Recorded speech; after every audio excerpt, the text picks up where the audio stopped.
people a chance to figure out where China is, but it's really mind-boggling to me as I look at this, the different places that God's taken me. When I was in college studying different religions and became a Christian, I thought this is going to really be boring. Being a Christian, I won't be able to experience life like I wanted to experience it, but being a full-out Christian is anything but boring. I just encourage all of you to go all out wherever God calls you to be. Don't worry about viruses or anything else that God, the world may bring into your life, but just go all out. But the greatest place that we've been and the greatest honor that we've had serving is in China. My wife and I were actually married in 1989. We went to Costa Rica, almost got killed in the volcano park there. Moved 2 weeks later to the Philippines. 3 days after we got to the Philippines, a typhoon rolled over, and I never forget, we were just in this little hotel room on the base. We had no idea where to go. We were hiding underneath the mattress in the hotel room, hoping that the trees around us didn't collapse and all the rest. We ended that time with Mount Pinatubo eruption. How many people have heard of Mount Pinatubo? A few of you have, yeah. It was a huge volcanic eruption that destroyed so much of the Philippine Islands and so many people. We were actually, by the grace of God, off the island. Mary was 32 weeks pregnant with that little boy back there, Josh, and she came to Japan where I was temporarily stationed. And then 4 weeks later, with Mary 36 weeks pregnant, we flew from Japan to the United States, spent one night, and flew on to Germany. So it was just amazing. Mary was able to carry him all the way there. But Mount Pinatubo was kind of our introduction to really big, incredible disasters, and it flattened the Philippines. I was thinking, as I was looking at this, we actually had t-shirts that were made in the Philippines, and it said, "I survived Philippines, Clark Air Base," and listed like 12 different disasters and different things, both man-made and natural disasters. And I had a special one made up that said, "I survived all those different things," but at the bottom said, "But I can't survive life without my wife." And I wanted to emphasize that to other people and use it as a chance to share. This is a verse I wanted to just share with you as we talk about all this. All over the world, the devil comes to steal, kill, and destroy our lives, to destroy our health, to destroy our ministry, to bring destruction. But Jesus says, "I have come that you may have life and have it to the fullest." And disasters and challenges are part of the devil's work, but it's also a part of God's opportunity for all of us. And as Joseph talked about in the Bible, it said, you meant it for bad, but God meant it for good. And so many stories in the Bible, just what he was just sharing right now. There's lots of stuff about suffering and pain. And as American Christians especially, I think we're very, not just as American Christians, but Americans in general, very adverse to any suffering and trying to always avoid suffering, avoid any pain in our life. But God brings these things into our life to allow us to know him better and to allow us to share him better. There's no greater opportunity, and that's why I want to kind of share some of these stories. Talk slowly, I'm told. And the boy is telling me to talk slowly. Okay. Well, I'll try to slow down. I'm from Texas originally, by the way, but I've learned to talk a lot faster than the average Texan. So I'll slow down for my non-English native speaking people and for the translator as well. Let's see if we can go to this next slide. I want to emphasize one of the things that just God's repeatedly taught me in all these different situations is, apart from me, you can do nothing.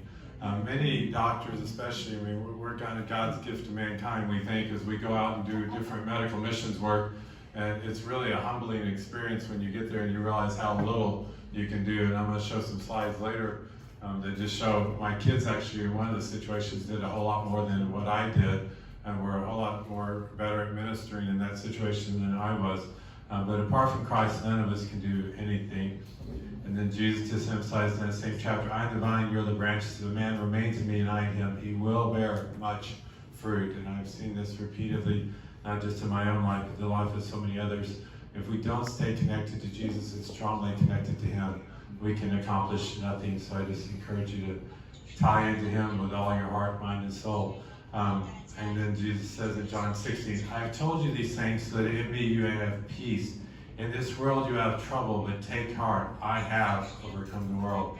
The Bible, again, is full of promises of good things, but it's full of promises of challenging things as well, and many stories of suffering and pain and different things. And I was, over the last couple of days, kind of reflecting on some of those verses, and I hope you'll take time, because every other chapter in the Bible, and oftentimes every chapter in the Bible, has something about suffering and pain and challenges and difficulties that God is going to take us through. Philippians 4 is one of my favorite, where he talks about don't be anxious at anything, but with prayer and thanksgiving present your requests to God, and the peace of God. Now my wife's telling me to slow down, so I really have to slow down. It says the peace of God, which surpasses all understanding, will guard your hearts and minds in Christ Jesus.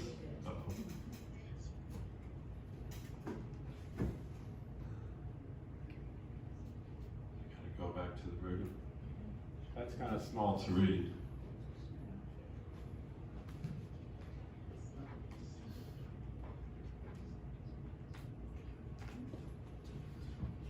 Use your computer so it wouldn't.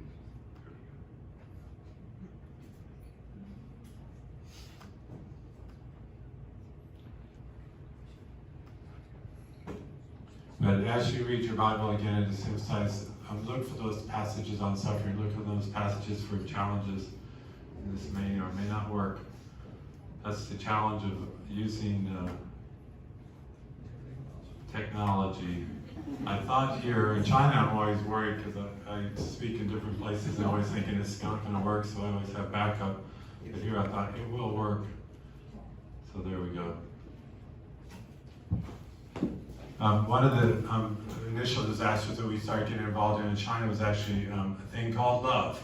And what are these guys doing? Anybody know? They're blowing up condoms. And that was the message from the secular media and the World Health Organization, is that condoms will solve the HIV epidemic. And we were seeing it rapidly increasing in China and all over the world, STD rate, when we moved there in 1999. And so we got involved in that. This was the spread of AIDS around the world. This is back in 2005. Fortunately, it ended up not being as bad in China as we thought it was going to be at the time. But it just opened tremendous doors to be able to declare God's truth to the Chinese people, that absence into a marriage, faithfulness within marriage is the key to controlling the HIV epidemic, not condoms like that other picture showed. This is a picture of our kids. Sorry, Josh is not in this picture. I was thinking, where did he go? Alicia and Zach are here, our two boy-girl twins. And we had a tremendous opportunity working with orphans in China and other parts of the world, but especially in China. And there remains a huge need for people to go out and help the orphans all over the world. So I encourage you, the disaster of that is very sad. I'm going to skip the SARS part here just a little bit and jump straight into the earthquake that we got involved in. How many people have heard about the Sichuan or the Sichuan earthquake in 2008? My family and I were in Beijing at the time, looking forward to the Olympics coming up and all that, and all of a sudden this earthquake exploded in this region and just caused incredible devastation. By the way, I have some fairly graphic slides here. I don't want to offend or hurt anybody's feelings, but it just kind of drives home the reality of the incredible disaster that unleashed on these people. Eventually, they were saying initially 12,000 people, and the final numbers were more in the 80,000 or more killed from this earthquake. We, by the grace of God, were able to get involved in that through the Red Cross. There's actually Red Cross emblem up there through Chinese Red Cross. They asked us to start teaching on disaster relief, and every weekend for about 4 weeks we would teach a couple hundred, 300, 400 sometimes people. Most of them, 80% of them, were Chinese Christians wanting to get certified by the Red Cross for the chance to go down and to serve. And eventually we actually got to go down there ourselves with our family and minister there. I'll show you a picture in just a sec. One of the saddest parts of that disaster is that you'd have a building like this that was totally normal, and right in front of it you'd have a building that was totally destroyed. Some of that is just related to the differences that earthquakes one place to another can happen, but some of it was also related to the construction of these buildings. And many parents had to live with the fact that their child died, not as much because of the earthquake, because somebody cut corners on a building that collapsed on their children, and that left them with tremendous anguish. We came down there with our kids and our family, not just us, but a whole lot of other Christians from all over China, and we had the chance to serve there. There's Zach with an afro. I haven't seen him like that in a long time, but he and Alicia and Josh were actually doing more ministry and more powerful things than I was. I came down there as a doctor, thought I was going to help all these people and do all these things, but them building relationships with the Chinese kids who had just been through 3 weeks before all that damage was incredibly healing in the lives of a lot of those kids, and it was an amazing opportunity. And just shows again, in the midst of disaster, God shines His light, God brings His people. The Chinese church mobilized hundreds and thousands of people to go there. They mobilized money and resources, and they were actually recognized by the government for their work in the midst of this incredible disaster scene. This picture right here, up in the top there, is actually in front of one of the schools, and you walk by there and you see the picture of 50, 60 kids that had died in this one small school, and you'd see the anguish of the parents. We were able to teach classes and do different things with the kids, and this all allowed them to get away from the fear and the anxiety and the trauma that they've been, and just kind of return to being kids. A lot of the time was just spent playing, games with the kids and doing different things along those lines. So it was an awesome time. I'm going to kind of cover things really fast today. I'm going to actually hopefully come back next Sunday and maybe cover a little bit more other things. But actually, before the marathon, or before the disaster relief thing came in, I ran the marathon. And I threw this in here not to brag to you that I ran a marathon, but to say if I ran a marathon, anybody can run a marathon, but anybody can do far more than you ever dreamed you can do if you just depend on Christ and His strength and His ability. And when the church comes together and when people come together, they can do a whole lot more than you can ever imagine with that. So all over the world, there's tons of disasters wherever we go, whatever country we're in. In Asia, it seems like there's even more than there is in this part of the world. There's still a lot, and this is kind of my collage of disasters. Everyone remembers that it was alive at the time, 9/11. We were actually in China at the time that 9/11 went down, and it just incredible devastation. It was amazing to be watching on CNN these towers collapsing, and to be halfway across the world and wondering what was going to happen in our own country and how our own country was going to survive that major thing. So what we started teaching was psychological first aid, and I'm going to kind of briefly go over some of the principles of psychological first aid.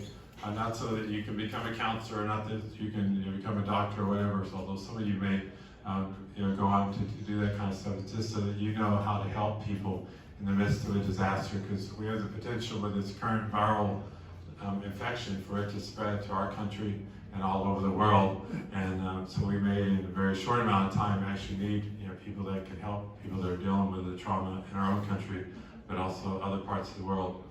I always try to start any lecture that I give with these 3 questions, actually 4 questions. Who am I? Why am I here? Where am I going? And can I get there by myself, or do I need a guide? These are questions I've observed people asking all over the world, and we as Christians have the answers to those questions in a much deeper and better way than anybody else. And when you go in and you can share with them that I'm here because of the love of Christ, I'm here because of the love of Chinese people or whatever country it might be, you're not there to make money off them. I was telling somebody recently my original Chinese name is Ji Lai Li, which is make money or make profit. And I changed it to Ji He Ping, which is peace.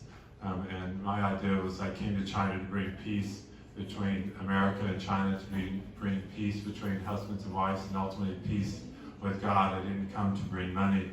But you need to, if you haven't answered these questions in your own life, I encourage you to think about them and really seek those answers. And as a Christian, we have the best answers there are. Can I get there by myself, or do I need a guide? I was just over at Antioch this morning, and they were talking about discipleship and mentoring and the importance of that. And I encourage all of you, you all need a guide. We all need somebody that's going to help us, mentor us, and guide us. We all need to be mentoring and helping other people.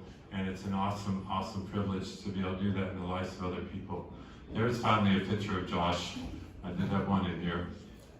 These are the people that joined with us and started doing education with us. All the people that were involved, we had no idea when we moved to China we would be doing disaster relief education for the Red Cross and mobilizing and getting people to come down and help. And we were just doing our little different jobs and different ministry things. but God brought together an incredible team. This is my family in a rafting, and I just threw this in here because it's an illustration of just how life is like this river, and if you have a good guide, you can make it and you can have a lot of fun. I would never go down this river by myself and Mary and the raft with our 3 young kids, but because we had a really good guide, we were able to safely make it down this beautiful Colorado River. And that's what all of us need in life. We need those people that will guide us, that will keep us in the boat. They'll help us get back in the boat if we get thrown out of the boat, and realize that there's going to be some rapids and some challenging circumstances that come into your life. By the way, I meant to mention the most challenging thing that ever has happened to me, bigger than all these other things that I was mentioning, is the divorce of my parents when I was 8 years old. And that's a worldwide disaster, not that divorce, but the multiplication of that divorce all over the world. And so I encourage you all to really get involved in strengthening the family, strengthening marriages, strengthening your own marriage, because that will equip you and help you more than anything to be in the right situation wherever you are. I'm going to kind of skip some of this stuff.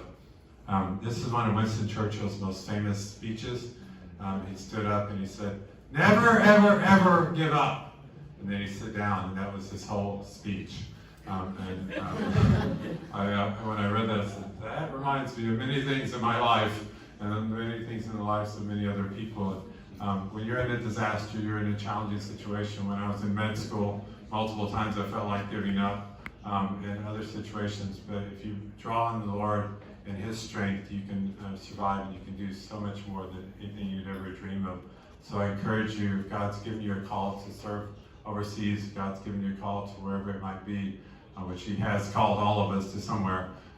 Don't give up on that calling and stay with what God's called you to. Don't give up in the midst of trials, challenges, earthquakes, whatever else the devil might throw at you, and keep working.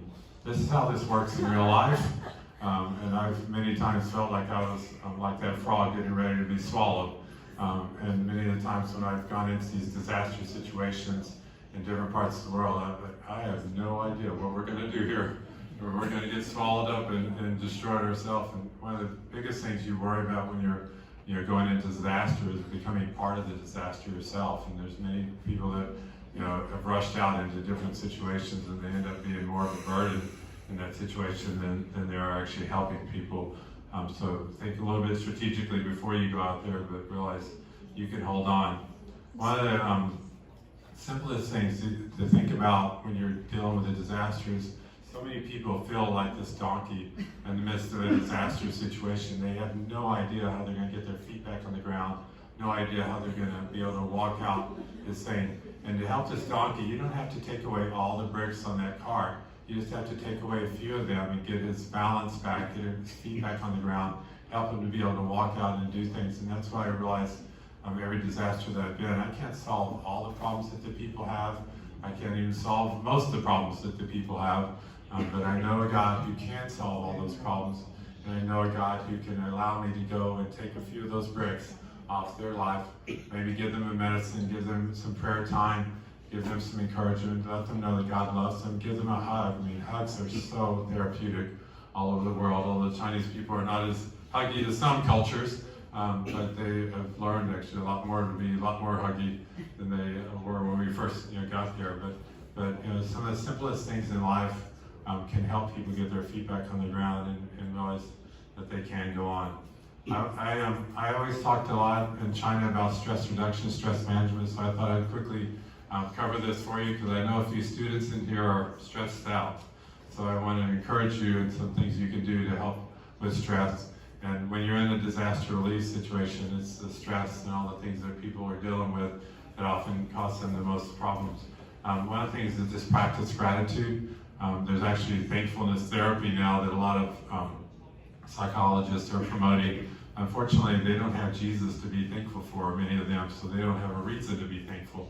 But as Christians, we have a tremendous amount of things to be thankful for, and we need to continually remind ourselves to be thankful for this. And even in the midst of trials, even in the midst of challenging situations, we can be thankful. Generate goodwill. Many times I found when I've gone into a disaster situation, I'm the one that benefits more than those people that I'm trying to help.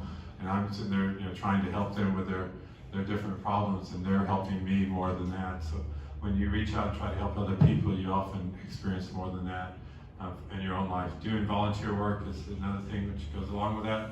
Setting realistic expectations again, realizing that you may not have all the skills, you may not have all the knowledge, and as a doctor we're always hit with the reality that I can't help as many people as I would like to help, but you can set expectations in your own life and be able to help them and do things for them.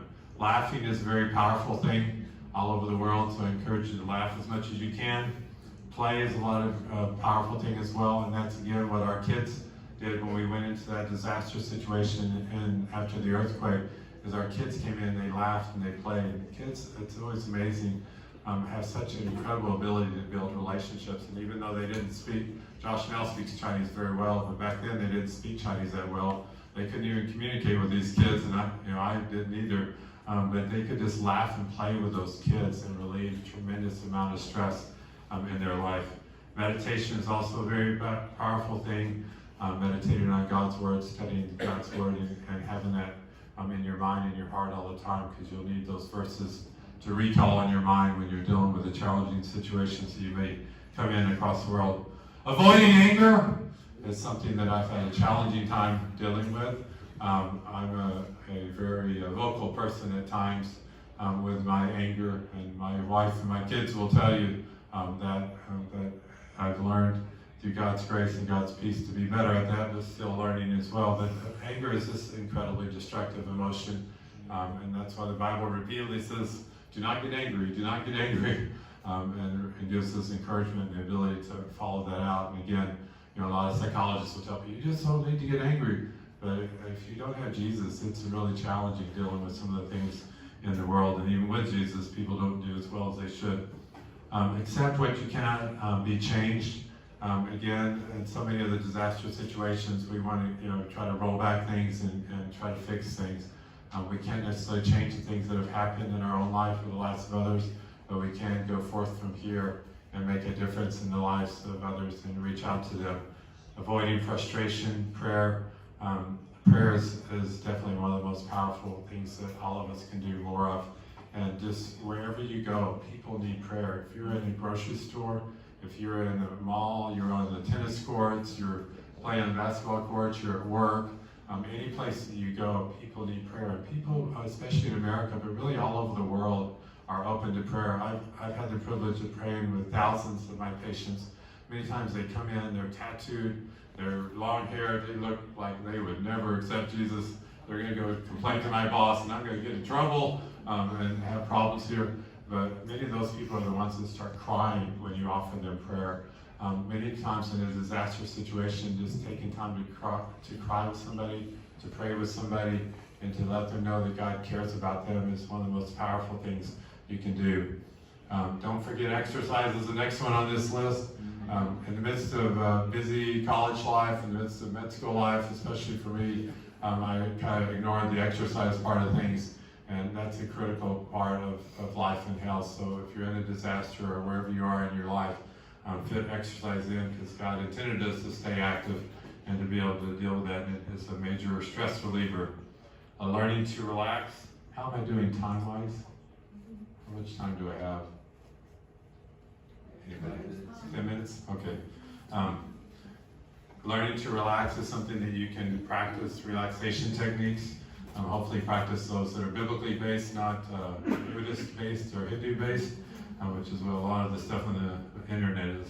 But learning to relax with Christian principles is definitely a very powerful thing.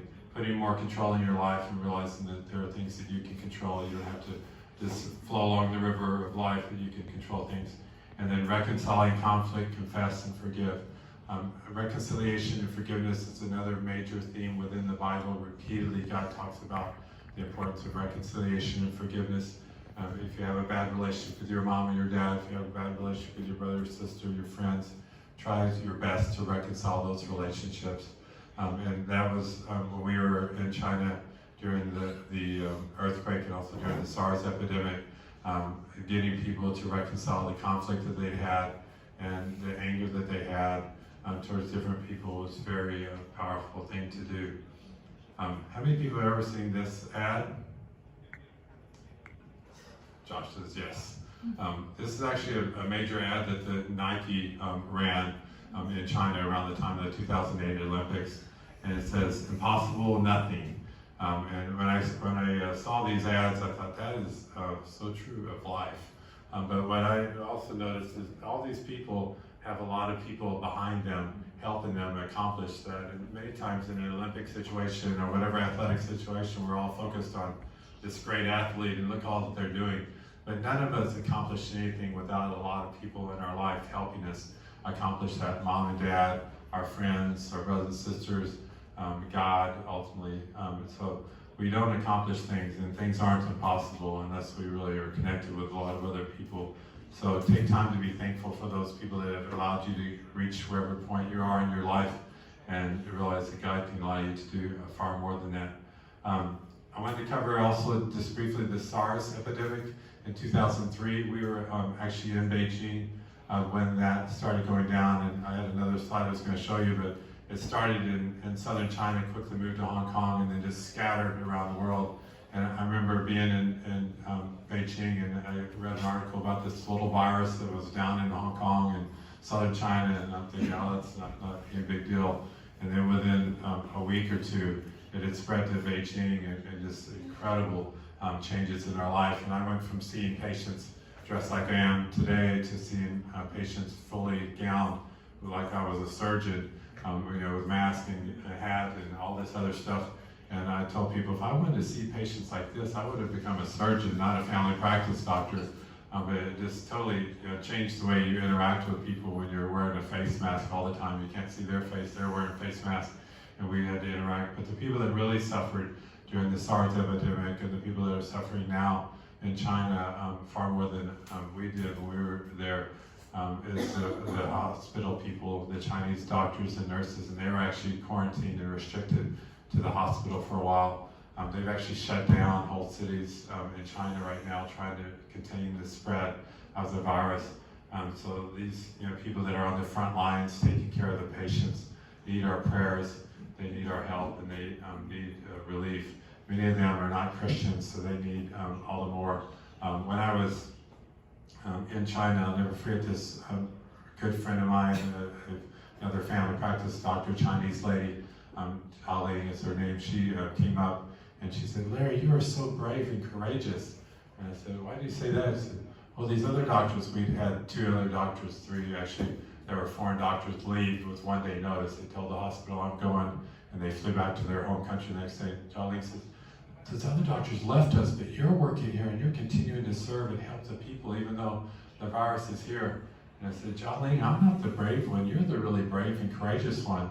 And she looks at me with this strange look on her face and says, "Yeah, because I've had a lot of talks with her about that time about Jesus, and said, as a Christian, I don't have to fear death, because Jesus gives me peace and life and eternity, no matter what part of life I die in, and I don't have to fear death. But you're not a Christian yet, and you have no idea where you're going after you die. So you're the one that is really brave and courageous. I'd probably be out here with those other 3 doctors if I was you."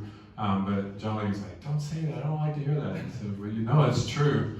And it just, those kinds of doors is every day, multiple opportunities to talk to people about eternity, because when people are facing death up front, we all like to take death, we all like to throw it way out there. One of the ladies that inspired me the most in medical school was this lady that I met that she'd been given 9 months to live when she was 29 years old. She was diagnosed with lung cancer.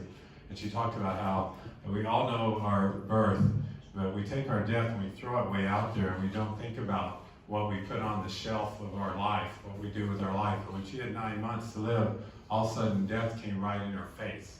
And she had to really think about what was the most important things. And she realized the most important things, my relationship with God, my relationship with people. I've talked to a lot of people on their deathbed. No one ever told me, "I wish I had more money. I didn't travel enough. I got to go see a few more places. God, I wish I had a better car." They never mention that. They always mention, "I wish I'd spent more time with my wife, my husband, more time with God, more time with the people around me." So in a disastrous situation, it just brings all that reality in a very close opportunity we have as Christians to go into those situations and share with people. They don't have to live in fear and anxiety. They they can have the peace of Christ and know that if they do die, they're going on to heaven, and it's a much better place. Amazingly, in the midst of the SARS epidemic, we actually mobilized, when I say we, that's a very broad we, and myself is a very small part of that. There's actually other people in our church that thought of this long before I did and got it rolling, and I just had the privilege of jumping in and doing a few other things with it. But we actually mobilized our church to put together food packs for the students and the doctors, and we had these boxes that we loaded up. And this is at a time, this picture was taken at a time when you couldn't get two people to sit in a restaurant together in Beijing. And you could, the roads, it was actually fun to travel because the roads, you went from taking an hour to get across town to taking 15 minutes because there was nobody else even on the road taking a taxi. But our Christian community came together and developed these food packets. And then we would take them to the hospitals, we'd take them to the universities. The students were all quarantined and stuck on the campuses, and we would deliver them. And time again, people were so grateful and so amazed that we showed up and that we were willing to come to them and bring something to them. They were just shocked, and it just gave us a chance again to share the love of Jesus with people. And it was neat to see the peace that people had and the way that they overcame their fear to do these food packs. The kids got, a lot of the elementary kids drew posters and different things that we would give to the doctors and to the nurses, and talked about how God loves you and all these different things. And it actually led, I don't think I have a picture of this, it actually led to the 2 or 3 newspapers in Beijing published front page articles about the international church's involvement in disaster relief. And that was just mind-boggling to think about that in a communist country, that they would actually publish that kind of stuff. But they were so desperate for a good story, and so desperate for somebody that was setting an example of staying instead of running, because so many rest of the international community was trying to leave, so they really wanted to be able to tell positive stories. So SARS, in many ways, although it was tragic, the people that died, it wasn't near as bad as we were initially thinking that it might be, but it definitely unleashed a lot of challenges, but also a lot of blessings. And this is kind of my list of things that I noticed, benefits of SARS, because at the time people were just talking about bad things, and I was saying there are some benefits. One of the benefits is families and couples spent more time together. A lot of people didn't go to work, so they had a chance to spend more time with their husband, their wife, more time with their kids. And there was actually multiple articles published about husband and wives that reconciled their relationship because of that, because they thought, man, I may die tomorrow, I may die next week with SARS. This argument with my wife or my husband is really not that important in light of that, and just the added time they were spending. Spouses traveled a lot less, increased free time or margin leads to healthier living, not just in your relationships, but they often said, I'm going to stop smoking, I'm going to start exercising, I'm going to do better things with my life. People again were forced to think about death, and until you really looked at death, you really don't know how to live. So I encourage you to think about the reality of our own death, because whether you live 20 years or you live 80 years, it's a very short time in relationship to eternity. How much more time do I have? A few minutes. Let me just finish this, and I'll probably cut off and we'll do the rest another time. The other 4 things I think I have listed here: people could transfer their fear of SARS into healthier living. We kind of already talked about that. More sleep, better diet, regular exercise. Again, I'd have these people coming in smoking cigarettes, drinking way too much alcohol, and they were worried about the SARS epidemic. And I was like, stop the smoking, stop the alcohol, lose the weight, and then you can think about SARS, because all those things are more likely to kill you than SARS is at this point. So live healthier. Trials and crises produce inner strength and draw the community closer together, and we already talked some about that. But that God allows disasters in our life for a purpose, and it is to draw us closer to Him and closer to other people. And I've seen that repeatedly in my own life and the lives of other people. It'd be good if we were smart enough to learn from our good times in life. If we could learn these lessons in our good times in life, God wouldn't necessarily have to have us go through all the challenges and struggles. But most of us, unfortunately, aren't smart enough to learn and understand all the good biblical principles without a whole lot of trials and tribulations and challenges in our lives. So God repeatedly gives us that opportunity to learn those lessons, and if you don't learn it the first time, He brings other things in so you can learn it the next time. We saw in China And everywhere I've ever been, we saw heroic sacrifice, people risking their life for one another, inspired us all to better living, and more awesome things were accomplished. And then the final thing is to appreciate our life, our family, and our health more. And that definitely was very true in that situation. So next time, hopefully if we can do this next Sunday, I'm going to cover a little bit more about some things. It was amazing to read this earthquake survey, and these people were, most of them I don't think were Christians, but they were all talking about the things that they learned in the midst of the earthquake, and this big survey published in this big newspaper article was talking about all these different things, and they were basically listing a whole bunch of Christian principles that these mostly non-Christians had learned through their trials and challenges. So next week, if you come back, we'll talk a little bit more about that and some other things. But I just want to again encourage people to walk in peace during this time with the coronavirus, wherever it ends up. We have the opportunity as Christians to minister. 1 Corinthians 13 is one of the best mental health chapters there are in the world. And almost every lecture I give in China, I have a slide where I talk about God, what God's definition of love. I don't always say it's God's definition, but love is patient, love is kind. If you practice those principles of love, and if we all love one another in that same way, if we all love the Chinese people and other people around the world in that way, life is a whole lot better. And so just go home and read 1 Corinthians 13. It's the best mental health chapter anywhere in the world. God knows what we need is a whole lot more love in our life, and we need to demonstrate that to one another. So regardless of what happens with this virus, reach out and help other people around you. Be prepared for God to take you somewhere in your life in the future that may look like not such a good situation, but be ready to go forth into that situation, because if you do, you'll be very thankful for the opportunities you had to share the love of Jesus. So I just wanted to close in prayer. I meant to begin in prayer as well, but we missed that. But prayer again is a very powerful thing, and just encourage you all to pray more.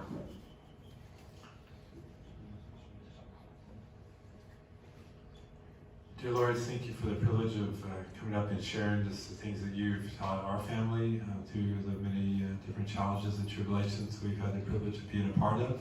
We just thank you that you're a God who loves us so much, and you care for us so much, far beyond anything that we can think or imagine. We thank you that love is such a powerful thing in our own life. We thank you that as Christians, we can go forth into the world wherever you call us, whatever happens. We can continue to show peace, love, and joy to a world that is often void of that. We thank you that you strengthen us, and we do continue to pray for our Chinese brothers and sisters, especially the Christians in China, that they would mobilize the resources that they have and the gifts that you've given them to be able to reach out to the people around them. I pray against the fear and the anxiety that limits us. I pray against the devil who wants to steal, kill, and destroy. And we just pray that you would give them that abundant life. You give them the resources, the strength, the ability to share about Jesus in the midst of the trials. And Lord, as that comes to our country and this virus spreads to our country, I just pray that we would also be able to minister to our brothers and sisters here in the world around us as well.